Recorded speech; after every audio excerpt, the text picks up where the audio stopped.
Wi-Fi Sheep would like to say a huge thank you to all of you that kindly support us. Help us continue to bring new videos like this. Join patreon.com/Wi-Fi Sheep from just $1 a month.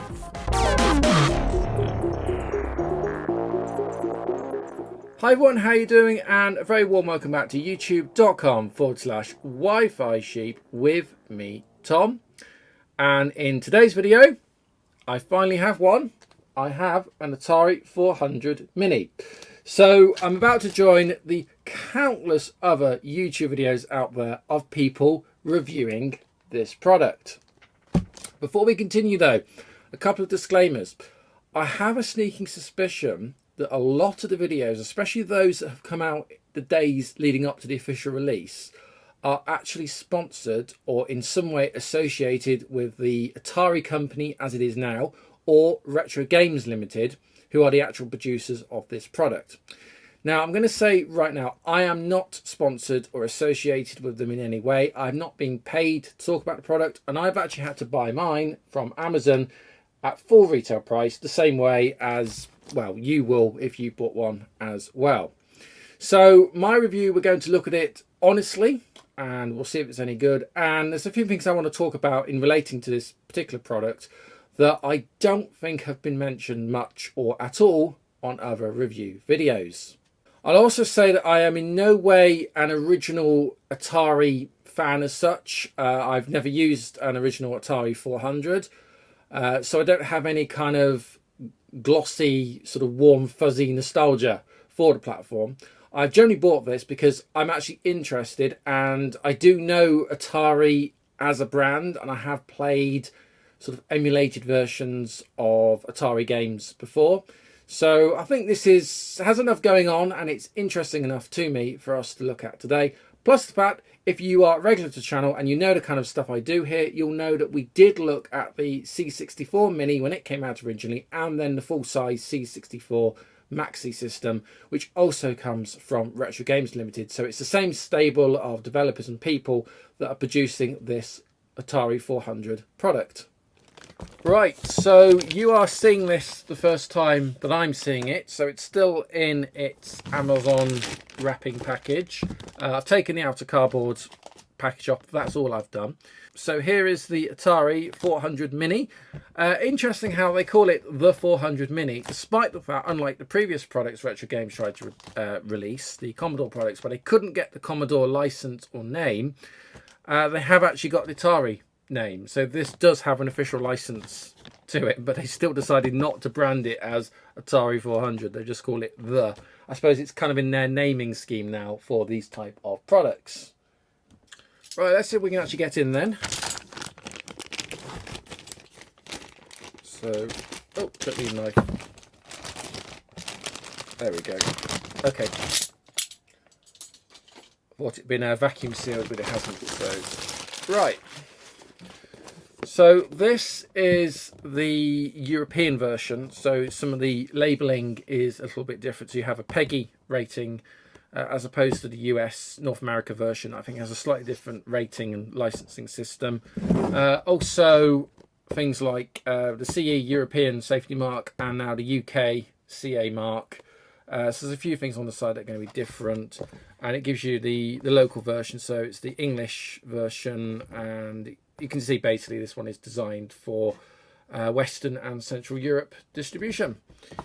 On the back, pretty much the same box art as you're going to get on all versions. So Atari, that's just quite nice. It's imprinted. You can't quite see it on camera, but it's actually, the text is raised on the print, which is quite nice. So it shows us the games. We've got 25 in all. We get this joystick, which we'll have a look at in more detail shortly. Load your own games via USB. That's one of the features with the Retro Games products that has always interested me more, is that they are technically expandable, as opposed to just sort of locked systems, flashback consoles like other Atari stuff we've seen in the past, which sort of limit you to a certain amount of something and that's it. So yeah, okay, that's looking interesting. You can see the side, so shows you what you got. AC adapter not included. Yeah. Don't know about the US version, but generally the European ones haven't come with the AC adapters. We do have a little sticker there, so I will need my knife just to cut the seal. Right. Let's have a look inside. That's quite nice. The Atari. What we got? There we are. So here's the system itself. It's small. I mean, I know it was a mini system, so obviously it's going to be small, but yeah, that's small. Has a little tray, so there it is. Actually feels all right. Let's pop that to the side a minute. So it has a little tray that comes out. Pop that. We do get a printed manual, which I'm guessing is probably a couple of pages of English, and then it's every other language afterwards. Okay. We've got a joystick made up to look like a Atari 2600. And oops, let's see if I can figure that out in a minute, because I need to try and get the... Oh no. Get that out. Okay, there we go. So it's a USB type joystick. Get this one out.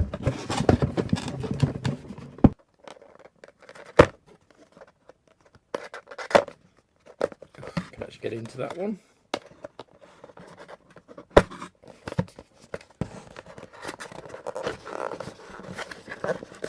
Oh, tight fit. There we go. Right, we're in.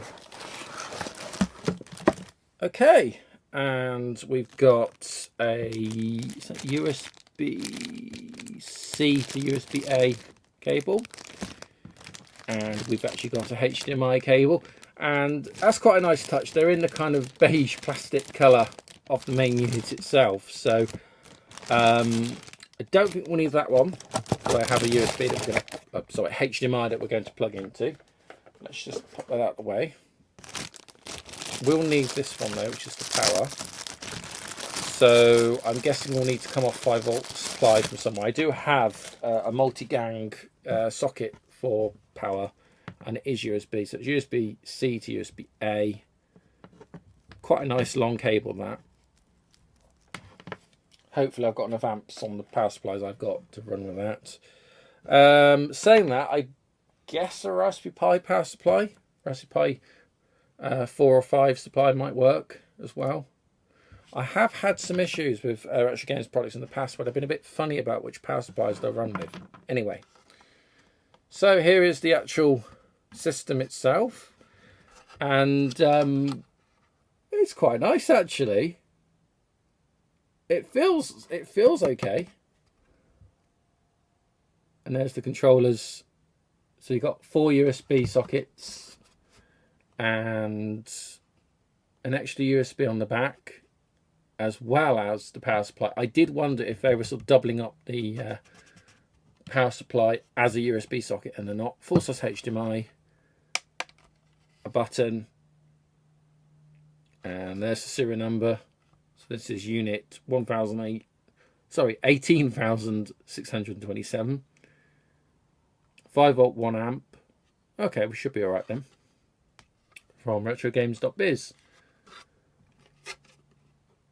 And no, that doesn't pop up or anything. I did wonder if it did, but no.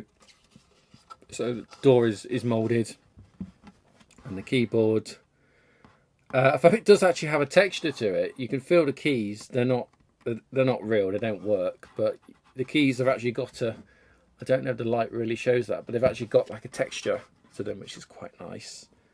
And let's take a look at this joystick. Just take the cover off.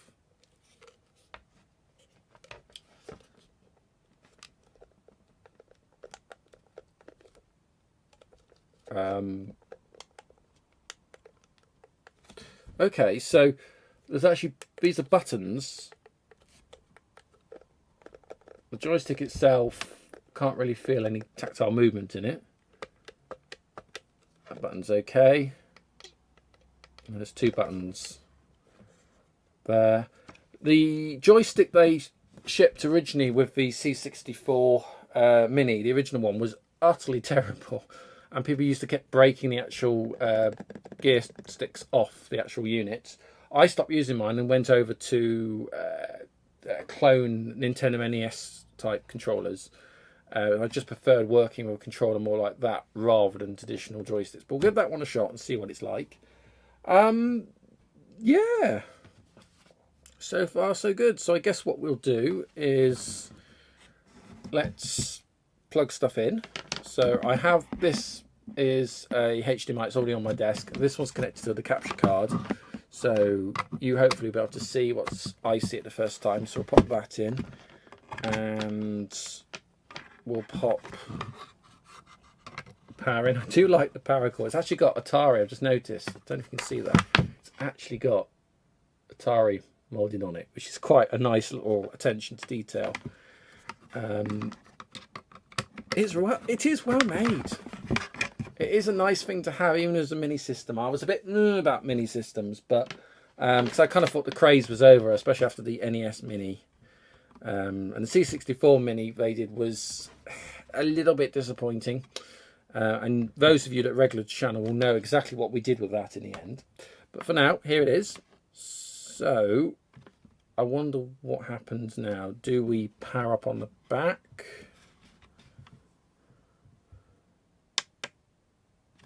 Lights come on. Let's have a look, see if anything's coming through on capture. Quite a nice little intro. Okay, what I've just had to do is there is a backing track or music track playing in the menu, and I've just had to turn that off or mute it purely because I don't know if it's copyrighted. It probably is, and I've had issues with the C64 series where the backing track music was getting copyright strikes when you try to upload game capture footage. So I just thought, you know, don't want to go there. Anyway, right, here we are then. So this is the menuing system, and very similar to what we've seen before with the C64. So it's pretty much the same concept, really. Let's have a look through then. So here are the games. We've then got a menu option, which if I press, there's a little menu thing. And we've got advanced options. Let's have a quick look at the advanced options. System options. Which is just that seems to be top. By the way, when it says top, this is quite interesting. See, it says top at the bottom. It says top to close. The top button, I'll show you here, is actually there. So you click that and it clicks back, which is, it's kind of a nice touch. So these are actually all buttons, and then there's a menu and some sort of select or something on the side. So let's go, we'll go back from here. So we'll go top to close. Quick look at display options. So does this 4:3 or pixel perfect? Right. So is 4:3 going to run them in actual 4:3 mode? Or is pixel perfect going to stretch? I don't know. We'll have to investigate that. We'll say 4:3 mode. I think I know what that's going to do. So basically, do we want it pixel perfect? If we're running, for example, on a 4:3 aspect ratio, which I can actually click. There we go. So that's actually 4:3 mode. So if we were to run in 4:3 mode natively, would we want to select pixel perfect? Possibly we would. Obviously, that's if we go back. Obviously, that's still going to be squished in the menus. So let's try a game. Millipede. Okay, yeah. So that's now artificially set to 4:3 mode. One controller, one player. Press start, and then press fire.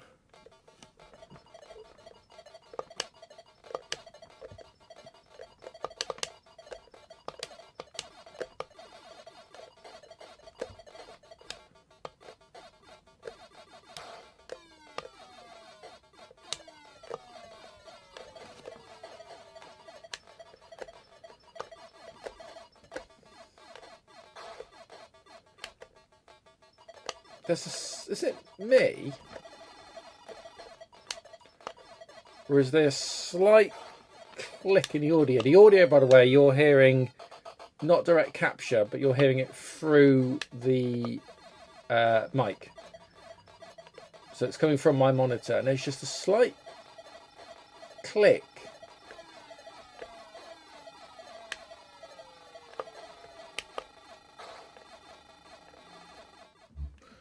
Okay, mate, call up there, and you hit the home button. Oh, and it restarts from where we left off. Right, okay. Game over. Yeah, well, I know that. Oh, I see. And you can then save it to a game slot. That's quite nice. Missile command. I'm trying to play games I actually know what they are. I do like the fact I am playing it now in a stretched ratio because it's stretching 4:3 to 16:9. But no, I do actually kind of like the fact I can, you're seeing it in a true 4:3 because my video card. So, for example, I'm seeing it basically like that at the moment, and you're seeing that, which, yeah, it looks fine. So, how do we start? Okay, there we go.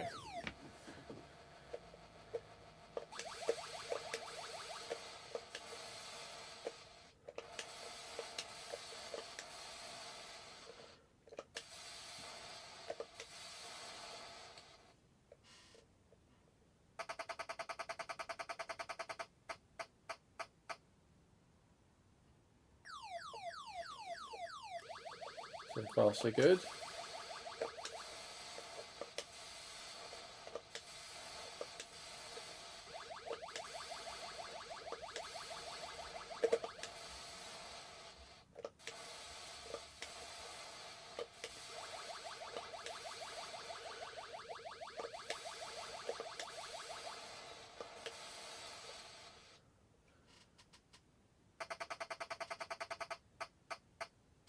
Bit of a mess. There we are.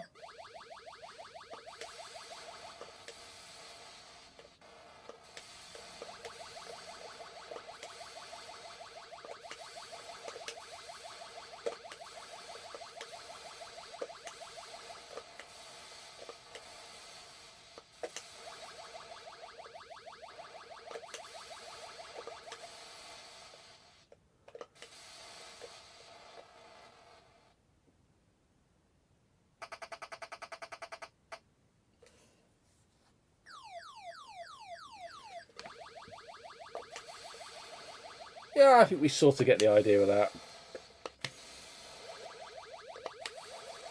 Okay, before we go any further, let's discuss the elephant in the room. What exactly is the 400 Mini? Well, it's not an actual hardware recreation of the original Atari 400 or equivalent systems. So there's no Mini 6502 sitting in there. It's not directly compatible with your original cartridges, your joysticks, your floppy drives, your tape decks, anything like that. It's not that system, and none of the retro game products have ever been those systems. Effectively, and to slightly spoil the illusion here, the 400 is effectively a Raspberry Pi in a fancy plastic case.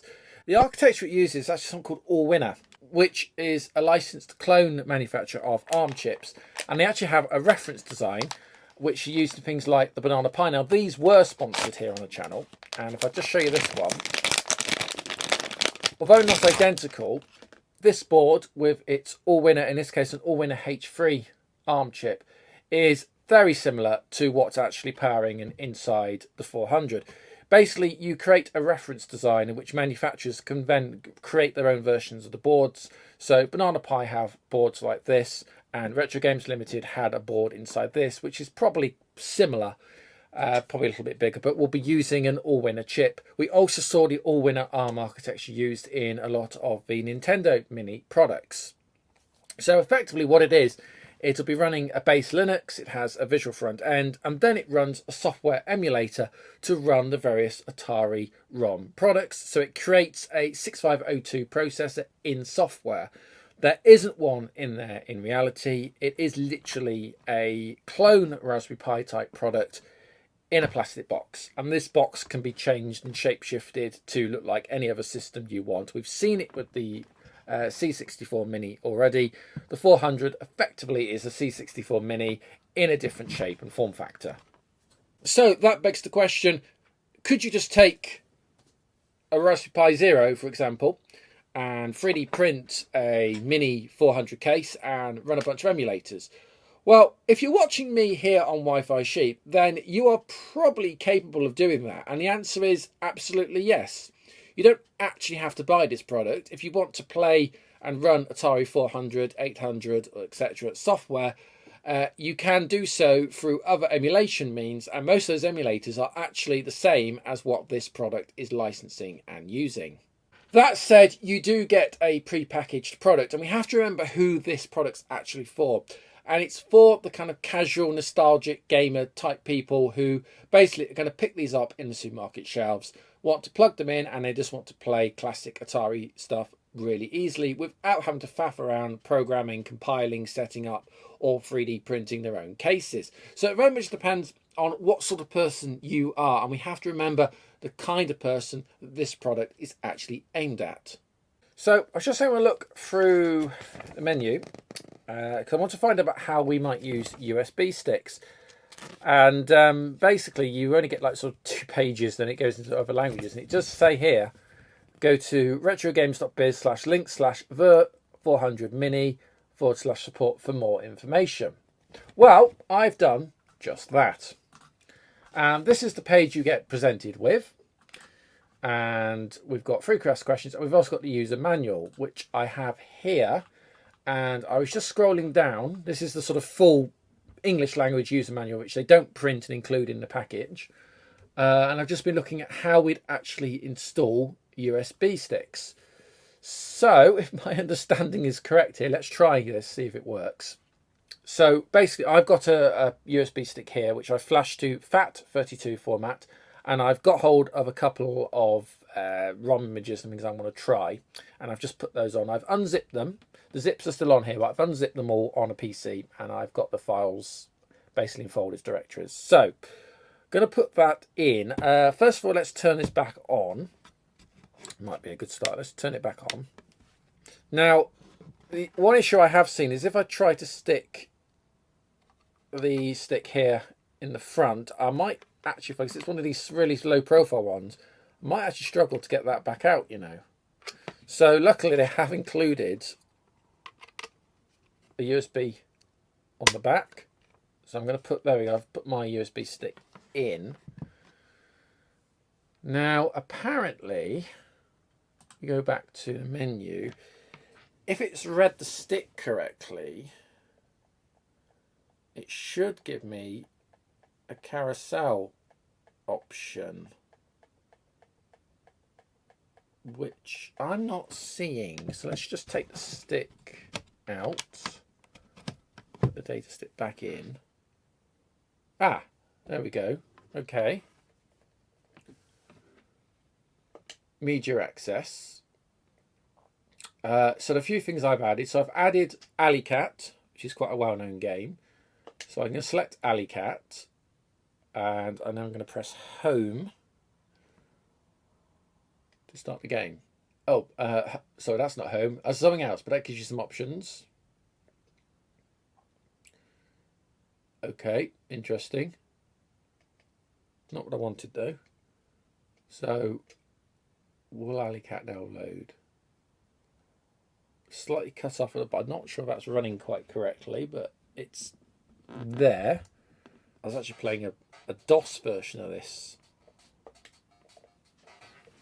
Yeah, blimey, that's difficult to control. Just sort of push up on the stick and nope.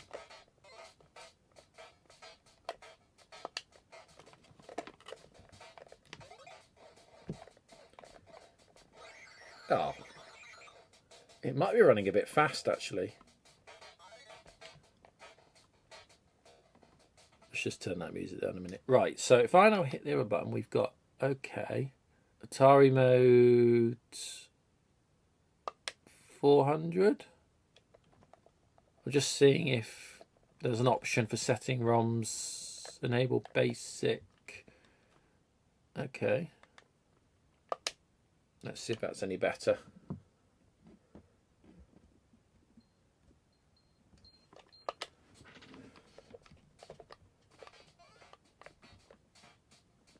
That seems a bit better.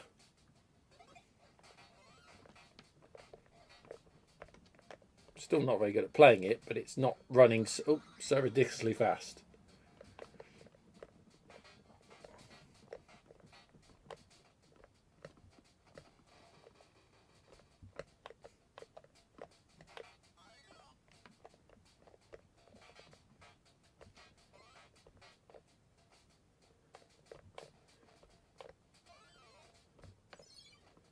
Hey, I did something finally. Oh, right, yeah. So that shows you get the settings right. You can actually get the game to play much, much better. Okay, so one final thing I wanted to try for this review is to see if you can actually run BASIC on the 400 Mini. Now, on the C64 Mini and also the later C64 full-size version, it actually came with the BASIC interpreter included, and it was available on the carousel in most cases. And that was one of the things that attracted me originally to those products. So the Atari 400 didn't have BASIC loaded in ROM. You actually had it on a separate cartridge. And I did wonder if that was at all included. Thinking it wasn't, I actually went and downloaded a couple of BASIC cartridges from the internet, or files of BASIC cartridges that I was going to run on the system. However, watch this. So I noticed that a file had been added to my USB drives. This is the directory for the USB drive. There was the BASIC Revision A cartridge that I'd downloaded, but underneath here was a disk image called The 400 BASIC. I was like, right, so it includes BASIC. So it actually includes it and writes it to the file directory of your USB drive when you put the pen in the system. I was like, okay, brilliant. So does that now mean if I grab myself, I'm trying to see if I've got a keyboard that we can use. I've just got a off-the-shelf USB keyboard. We use these all the time for testing. So if I can just squeeze this all on Vision. So there's the keyboard. Let's put the keyboard into the second slot. I do like the fact they've included a lot more USB. That was my huge problem with the original Mini. Oh, we seem to have turned off. It didn't like that. Not like that keyboard going on. Interesting. Let's boot back up. One of my criticisms originally was you had to hang a hub off it in order to get it to do anything, and it was actually kind of annoying. So the fact they've included 4 on the front, 1 on the back, and the power is actually really useful. Right, so the 400 BASIC. If I now click to load the BASIC, ready. Do you see the keyboard? You do see the keyboard. Interesting. So can I, let's try putting a program in, 10 print high, 20 go to 10, run, as expected, escape, escape, not as expected. Was that something different on these? Right, let's reload back in then. So there's no... Normally escape breaks loops in BASIC. Okay. 10 A equals A plus 1. Better declare what A is.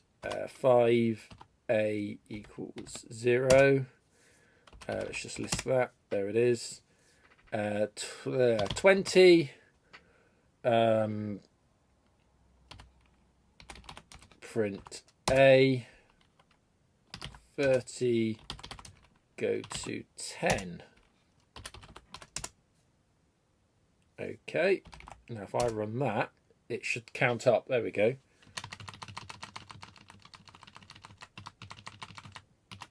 Maybe the break statement was different on this, but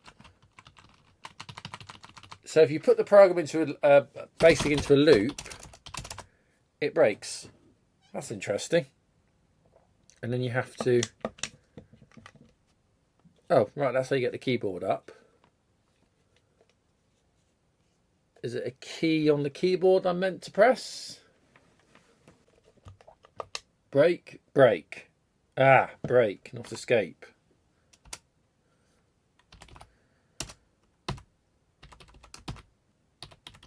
And interestingly, that's not mapped.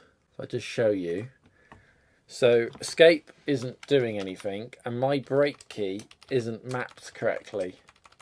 So, thank goodness, I guess, for the on-screen keyboard. Otherwise, yeah, we'd be slightly stuck. And I'm guessing also that would actually be the correct aspect ratio. Let's find our break. There we go. And that would, yeah, that's probably the correct aspect ratio for BASIC. Bear in mind we're running in this 4:3 type mode, so but that doesn't look too bad. So okay, yeah. So you can program, and you can run BASIC programs and write BASIC on the 400 Mini, and it is technically built in, which is fantastic. But you do need the inclusion of a third-party USB data stick or drive. Okay, so we've done BASIC and we've seen how that works, and I'm beginning to think we need to kind of bring this review to a conclusion. But I am curious as to what's inside and how it exactly works inside. I think I know the answer because I've seen inside other retro games products. But against my better judgment, let's take this thing apart and have a quick peek inside. So I've only had the thing yesterday new, so it's we're already taking it apart, which is kind of typical. It looks like it actually goes apart quite easily. It's just 4 screws in the corners, which isn't too bad. So we can do that if I've got a suitable screwdriver. Hoping there isn't anything under these feet and this now just comes apart. Yes, I think it does. Ah, there we are. That's simple enough. So it's 2 boards. And here is the board which we're talking about. And the all-winner chip will be hiding under that heatsink, which I don't want to take off. But yeah, so it's a simple custom board, a little bit different to what we've seen on the C64. Interesting, see how it's got 2 unpopulated USBs here? I wonder, is this actually the same PCB used in the C64 Mini? It could well be, or something very similar to it, because it looks like it's dual purpose. So basically, you could have, I wonder how those are populated. It might be possible to actually retrofit 2 more USBs to it internally. That's interesting. Plenty of pin headers to take things from as well. And then we've got this little daughter board here, which has the USBs on the front, and that's a hub chip. So it's generating its own USB hub and a clock signal there, and it's just running basically. So it's running off 1 USB. That's definitely a USB bus. And then that's basically creating, yeah, you can see there, 5 volts, data in, data plus, data minus, ground. Yeah, so basically this is actually running as a hub, and that's actually a separate hub chip. So interesting how that's been done. Also, I just noticed underneath you've got this cast weight just in there. That's to give it some weight, otherwise the thing would be too light and be sliding around the place. Yeah, and we've got basically these 2 other chips. So we have the all-winner chip under there. One of these will be NAND, which I'm going to guess is that one. So that's the flash chip that has the ROMs, the built-in software, the Linux kernel, etc. has all been flashed onto this chip. And that's what it's booting as a system, as opposed to having an SD card.